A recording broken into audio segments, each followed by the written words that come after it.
மக்கள் செல்வன் விஜய் சேதுபதி மக்கு செல்வன் ஆகிய தருணம் பாத்திரலாமா? பிக் பாஸ் சீசன் 9 கடைசி குறும்படம். பிளான் பண்ணி எடுக்க வச்சுட்டு சர்காஸ்டிக்கா சிரிக்கிறாங்க. இந்த பிள்ளை கரெக்டா தானே சொல்லி இருக்குது. பாக்குற மக்களான நம்மளுக்கு என்ன தோணுச்சு? இந்த பலூனக்கா என்கிற அரோரா கானா வினோத் அவர்களை பிளான் பண்ணி மேனிபுலேட் பண்ணி அந்த பெட்டியை எடுக்க வச்ச மாதிரி தானே நம்மளுக்கு தெரிஞ்சிச்சு. அப்போ இந்த பொண்ணு கரெக்டா தானே சொல்லி இருக்குது. இதுக்கெல்லாம் குறுபடம் போடும் நம்ம மக்கள் செல்வனே. சபரி பார்வதியா நான் வேணும்னு தான் அடிச்சேன் அப்படின்னு சொல்லும் போது எங்க போனீங்க குறும்படம் போடாம? திவ்யா வேணும்னு தான் நடிக்கிறாங்க, அவங்களுக்கு தலைவலியே இல்ல, அவங்க மாத்திரையே போடல, அவங்க என்கிட்ட அதை சொன்னாங்க அப்படின்னு சொல்லிட்டு ஒருத்தங்க சொல்லாத விஷயத்த பொய் குற்றச்சாட்டு வச்சு ஃபால்ஸ் அலிகேஷன் ஒருத்தங்க மேல வச்சாங்களே, சாண்ட்ரா இல்ல ஸ்கேம்ட்ரா, அவங்களுக்கு ஏன் குறும்படம் போடவில்லை? எஃப்ஜே மேல ஆதிரை உட்காரும் போது காலை புடிச்சு தள்ளி விட்டானே விக்ரம், அப்ப ஏன் குறும்படம் போடவில்லை எங்கள் மக்கள் செல்வன்? இதுக்கெல்லாம் குறும்படம் போடாம விட்டுட்டு இப்ப தேவையே இல்லாம மக்கள்ல இருந்து ஒரு ஆள், மக்கள் என்னென்ன கேள்வி கேட்கணும்னு நினைச்சிருந்தோமோ அது மக்கள்ல இருந்து ஒரு ஆளா வியானா போய் கேட்கும் போது அவங்களுக்கு எதுக்குங்க குறும்படம் போடுறீங்க? நீங்க என்ன ஃப்ரேம் பண்ண நினைக்கிறீங்க? அது புரியலையே மக்கள் செல்வனே. உலகம் ரொம்ப சின்னதுங்க, அழகானது, அதை கடந்து போங்க அப்படின்னு சொல்ற விஜய் சேதுபதி அதையும் அவர் பண்ண மாட்டாரு. ஊருக்கு தான் உபதேசமா? ரவீன் காந்தி வெளியில ஏதோ இன்டர்வியூல உங்களை பத்தி பேசிட்டாரு அப்படின்றதுக்காக நேற்றுக்கு ஷோ ஃபுல்லா வச்சு செஞ்சீங்களே.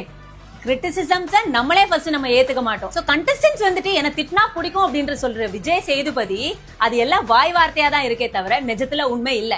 ஏன்னா நல்லதுக்கு ஒருத்தங்க வாய்ஸ் அவுட் பண்ணாவே அவங்கள அடக்கி உட்கார வச்சுறாரு நம்மளோட மக்கள் செல்வன். உண்மையாவே விஜய் சேதுபதி அவர்களுக்கு இந்த பிக் பாஸ் ஷோவை ஹோஸ்ட் பண்றதுக்கு சரியான பர்சன் இல்ல அப்படின்னு தான் நான் சொல்லுவேன். பிகாஸ் அவர் ஒன் சைடு, அதாவது அவருக்கு யார் யாரை பிடிச்சிருக்குதோ அவங்கள மட்டுமே வந்துட்டு சூப்பர் செம அப்படின்னு சொல்லிட்டு மத்த எல்லாரையுமே வந்து மட்டம் தட்டி அடிச்சுதான் உட்கார வச்சுட்டு இருக்காரு. ஒரு மீடியா நினைச்சா யாரை வேணாலும் நல்லவங்களாவும் காமிக்க முடியும், யாரை வேணாலும் கெட்டவனா காமிக்க முடியும் அப்படின்றதுக்கு ஒரு பெஸ்ட் எக்ஸாம்பிள் இந்த பிக் பாஸ் சீசன் 9 நான் சொல்லுவேன். சோ உங்களுக்கு என்ன தோணுது அப்படின்றத இதை பத்தி நீங்க கமெண்ட்ல சொல்லுங்க. அண்ட் என்ன பொறுத்த வரைக்கும் என்ன தெரியுமா, please go back Vijay Sethupathi, come back Indian. Bigg பாஸின் 9வது சீசனின் வெற்றியாளர் கானா வினோத் அவர்கள் என எதிர்பார்க்கப்பட்ட நிலையில் பணப்பெட்டி டாஸ்கில் கானா வினோத் அவர்கள் 18 லட்சம் பணத்துடன் வெளியேறியது பிக் பாஸ் ரசிகர்கள் மத்தியில் பெரும் சோகத்தை ஏற்படுத்தியது.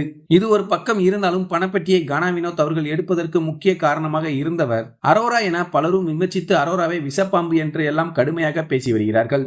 அதே போல் பிக் பாஸ் வீட்டில் இருந்த வியானாவும் பிளான் பண்ணி பெட்டியை எடுக்க வச்சுட்டு சர்காஸ்டிக்கா சிரிப்பதாக பிக் பாஸ் வீட்டில் தெரிவித்திருந்தார். இந்த வாரம் எபிசோடில் விஜய் சேதுபதி அவர்கள் இதற்காக குறும்படம் போட்டு இதில் எங்க பிளான் தெரிகிறது என்று வியானாவை கேள்வி கேட்க ரசிகர்கள் பலரும் தற்போது விஜய் சேதுபதி அவர்களுக்கு இதற்காக எதற்கு குறும்படம், விஜய் சேதுபதி அவர்கள் என்ன எதிர்பார்க்கிறார் என்ற கேள்வியும் எழுப்பி வருகிறார்கள்.